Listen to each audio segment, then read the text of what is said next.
Hello viewers, welcome to our channel. Naveen గారు హీరోగా, మీనాక్షి చౌదరి హీరోయిన్గా, మారీ గారి దర్శకత్వంలోని కామెడీ ఫ్యామిలీ ఎంటర్టైనర్గా తెరకెక్కిన సినిమా అనగనగా ఒక రాజు.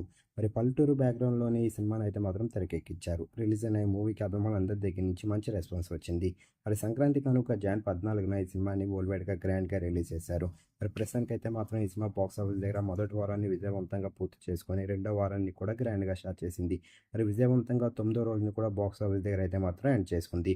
9వ రోజుకి సంబంధించిన కలెక్షన్స్ విషయానికి వెళ్తే 2 తెలుగు రాష్ట్రాలతో పాటు వరల్డ్ వైడ్‌గా కూడా సాలిడ్ కలెక్షన్స్‌ని రాబట్టారని చెప్పాలి. మొత్తం మీద 9వ రోజు 2 తెలుగు రాష్ట్రాలతో పాటు వరల్డ్ వైడ్‌గా కూడా ఈ సినిమా 3.5 కోట్లని వసూలు చేసింది. మరి సాలిడ్ కలెక్షన్స్‌ని రాబట్టారని చెప్పాలి నవీన్ పోలిశెట్టి గారు. మరి సంక్రాంతి కానుక సినిమాని రిలీజ్ చేసి ఓ మంచి విజయాన్ని అందుకున్నారు. ఈ సినిమా గనుక మీరు చూసినట్లయితే ఈ సినిమా ఎలాగుంది? ఈ సినిమా నవీన్ పోలిశెట్టి గారికి అలాగే మీనాక్షి చౌదరికి ఎలాంటి విజయాన్ని ఇచ్చిందని మీరు అనుకుంటున్నారు? కింద కనిపిస్తున్న కామెంట్ బాక్స్‌లో కామెంట్ చేయండి. ఈ వీడియో గనుక మీకు నచ్చినట్లయితే లైక్ చేయండి, షేర్ చేయండి. ఇలాంటి మరిన్ని అప్డేట్స్ కోసం మన ఛానల్‌ని సబ్స్క్రైబ్ చేసుకోండి.